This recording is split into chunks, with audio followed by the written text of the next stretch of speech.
Welcome back to my channel learning continuous.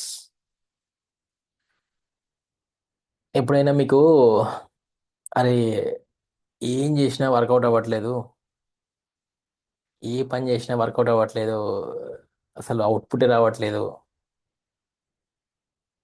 అలా అనిపించింది ఎప్పుడన్నా? నాకు బట్టలే అనిపిస్తుంది నాకైతే. లాస్ట్ 2-3 వీక్స్గా ఏం చేసినా వర్కౌట్ కాలేదండి. నథింగ్. అంటే అసలు ఒక 3 వారాలుగా అసలు ప్రొడక్టివ్ వర్కే చేయలేదు. ఒక బుక్ చదవలేదు, ఒక పేపర్ చదవలేదు, ఎక్సర్సైజ్ చేయలేదు. మ్మ్, అంటే ఆఫ్ కోర్స్ నా హెల్త్ బాగాలేదు అనుకోండి, బికాస్ ఆఫ్ ఇల్ హెల్త్.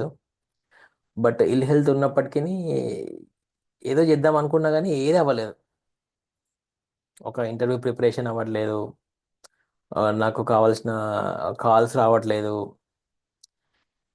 నాకు సంబంధించిన వరకు నాకు ఏదైతే అవుట్పుట్ ఎక్స్పెక్ట్ చేస్తానో ఏది అవ్వట్లేదు. చాలా చిరాగ్గా, స్ట్రెస్ఫుల్గా ఉంటుంది అనమాట ఇట్లాంటి సిచ్యువేషన్. మీకు కూడా ఇట్లనే అనిపిస్తుండొచ్చు కదా, సేమ్. చాలా సందర్భాలలో అరే ఏందిరా బాబు, అసలు ఏం చేసినా వర్కౌట్ అవుతలేదు, ఏ ఎగ్జామ్ రాసినా క్లియర్ అవుతలేదు, లేకపోతే ఏదో చేద్దాం అనుకుంటున్నాము అది అవ్వట్లేదు ఇది అవ్వట్లేదు అని. ఇట్లా మన ఒక్కరికే అవుతుందా? ప్రపంచంలో అందరికీ అవుతుందా అంటే అందరికీ అవుతుంది ఇది. నీకు అవుతుంది, నాకు అవుతుంది, పవన్ కళ్యాణ్ గారికి అవుతుంది, చిరంజీవి గారికి అవుతుంది, ఎలాన్ మస్క్ కూడా అవుతుంది. ఇది వెరీ కామన్, వెరీ కామన్. మనమే మనమే దాన్ని చాలా సీరియస్గా తీసుకుంటాం. చాలా సీరియస్గా తీసుకొని మనమే స్ట్రెస్కి గురవుతాం. కానీ ప్రతి ఒక్కరి లైఫ్లో this is a very very very common aspect. పెద్ద పెద్ద వాళ్ళకు కూడా ఇది తప్పదు. ఎందుకంటే the reason is very simple. మనకు ఎందుకు ఇట్లా స్ట్రెస్కి గురవుతాము అని అంటే we will compare we will compare our lives with someone else. ఎప్పుడైతే మన లైఫ్ని వేరే వాళ్ళతో కంపేర్ చేయడం స్టార్ట్ అవుతుందో అప్పుడే మనకి ఈ స్ట్రెస్కి గురవుతాం అనమాట. అంటే ఫర్ ఎగ్జాంపుల్ ఇప్పుడు చూద్దాం. నేను ఒక లాస్ట్ 2-3 మంత్స్గా నేను జాబ్ ట్రయల్స్ చేస్తున్నా.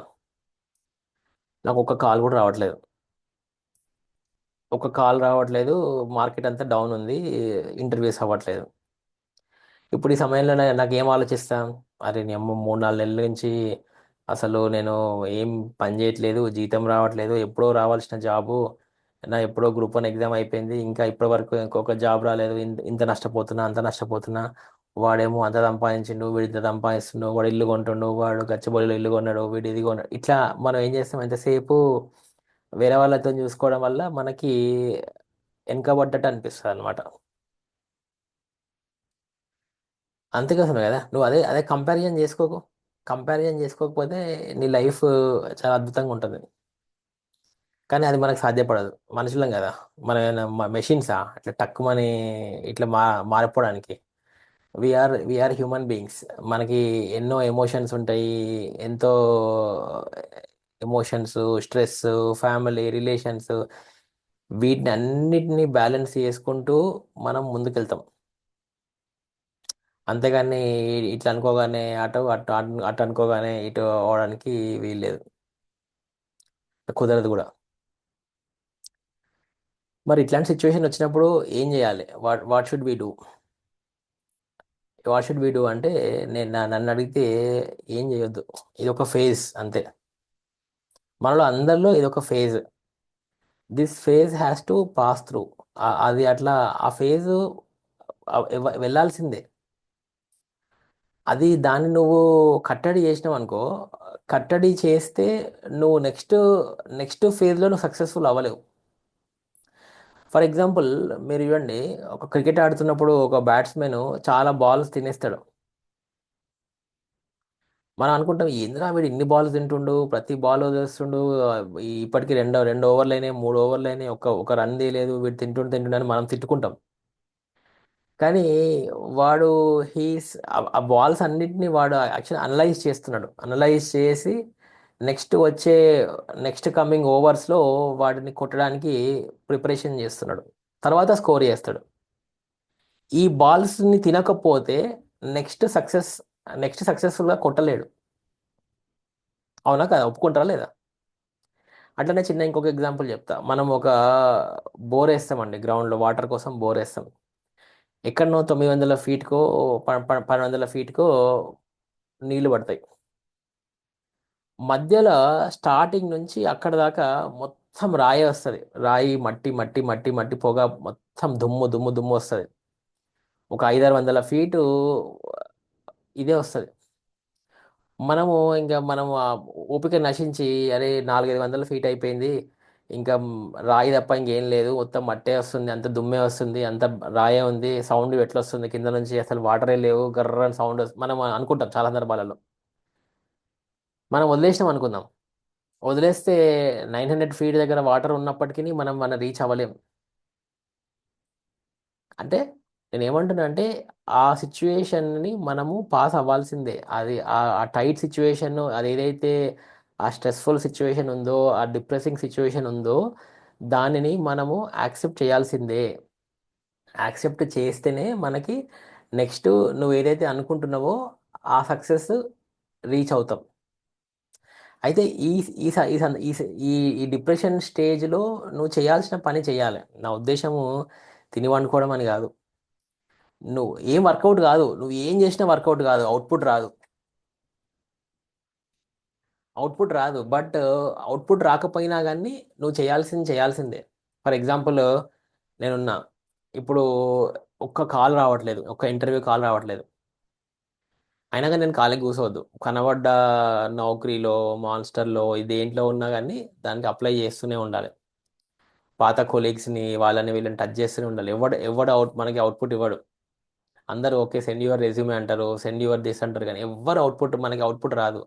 But you have to keep doing your work, keep doing your work. వాళ్ళని మాట్లాడించాలి, వీళ్ళని మాట్లాడించాలి, అటు పోవాలి, ఇటు పోవాలి.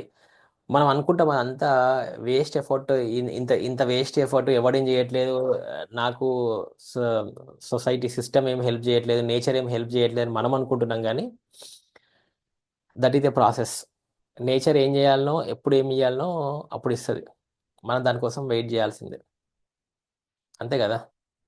అట్లనే ఎందుకు ఈ పాయింట్ చెప్పినా అంటే, మీలో కూడా చాలా మంది అదే అనుకుంటారు, అన్న ఏం చేసినా కానీ వర్కౌట్ అయితే లేదన్న, అటు ఫ్యామిలీలో స్ట్రెస్ ఉంది, ఫ్యామిలీ రిలేషన్షిప్ బాగాలేదు, పోనీ ఇటు ఫైనాన్షియల్గా, ఎకనామికల్గా నాకు బాగాలేదు, పోనీ హెల్త్ చూసుకుంటే ఇట్లా బాగాలేదు, ఏది చూసుకున్నా వర్కౌట్ అయితే లేదన్నా, ఏం చేద్దామన్నా బిజినెస్ లాస్ అయినా, అదైనా ఇదైనా, అసలు ఏం నడుస్తుందో అని చాలామందికి స్ట్రెస్కి గురైపోయి మందు తాగడం, లేకపోతే ఇంకేదో అలవాట్లు, హ్యాబిట్స్ చేసుకొని ఇంకా ఇంకా ఉమ్, దిగజారిపోతూ ఉంటారు.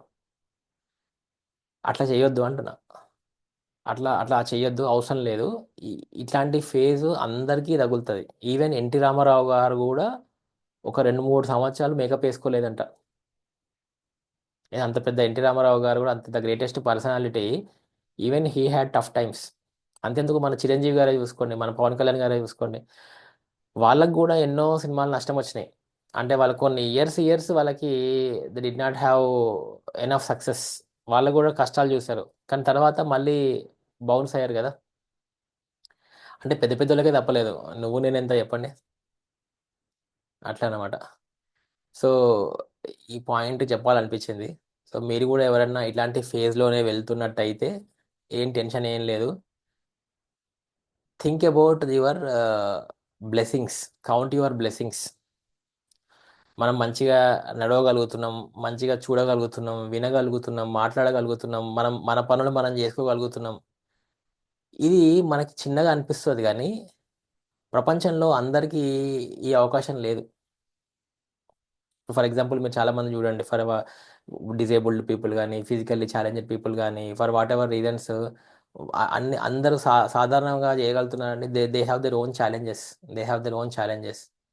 మరి అట్లాంటి వాళ్ళే అంత ధైర్యంగా ముందుకు వెళ్తూ, అంత అంత అంత ధైర్యంగా లైఫ్ని లీడ్ చేస్తూ, సిచ్యువేషన్ని ఛాలెంజింగ్గా తీసుకొని చేస్తున్నప్పుడు, మరి అన్నీ మంచిగా ఉన్న మనిషి ఊరికేనే బెంబెలెత్తిపోయి, నాకు ఇది లేదు, నాకు అది లేదు, నాకు అది అవ్వట్లేదు, నాకు ఇది అవ్వట్లేదు, నాకు సూసైడ్ చేసుకుంటా, నేను ఇది చేసుకుంటా, అది చేసుకుంటా అని అనడం ఎంతవరకు కరెక్ట్? తప్పు కదా అట్లా. సో మీకు మీ లెవెల్లో వర్కౌట్ అవ్వకపోతే ఏమీ టెన్షన్ లేదు. Let the let that face go through that. అది అవ్వని, అట్లా పోని, ఏం ఏం పర్వాలేదు. మీకు ఉన్న బ్లెస్సింగ్స్ని కౌంట్ చేసుకోండి. నేచర్ మీకు ఇచ్చిన అవకాశాలు, మీకు ఇచ్చిన ఆనందాలని హ్యాపీగా అనుభవించండి. Thank God. గాడ్కి కృతజ్ఞత చెప్పుకోండి. Be grateful to God and thankful to God, thankful to nature and be happy. అట్లా ఉంటేనే ఆటోమేటికల్గా నేచర్ విల్ ఆల్సో అప్రిషియేట్. అరే వీడు చూడరా, వాడు ఎన్ని కష్టాలు ఉన్నా కానీ ఇంకా ఆనందంగానే ఉన్నాడు, నన్ను తిట్టట్లేదు, భగవంతుని తిట్టట్లేదు, ఎవరిని తిట్టట్లేదు, వాడు వాడి ప్రయత్నం ఏదో వాడు చేస్తున్నాడు అని నేచర్ కూడా నీకు సహకరిస్తుంది. అంతేగాని వాళ్ళని తిట్టి వీళ్ళని తిట్టి భగవంతుని తిట్టి అది చేసి ఇది చేసి నా కర్మ ఇంతే, నాది ఇదంతే, నాది అదంతే అనుకుంటే ఏ నేచర్ కూడా, ఎవరు కూడా ఏం చేయలేరు అట్లా. అవునా కదా? నేను చెప్పిన దాంట్లో తప్పుందా అండి? తప్పుంటే కింద కామెంట్ రాయండి. అది. సో థ్యాంక్ యూ అండి, thank you for watching my video. This is అయితే బొమ్మ సైనింగ్ ఆఫ్.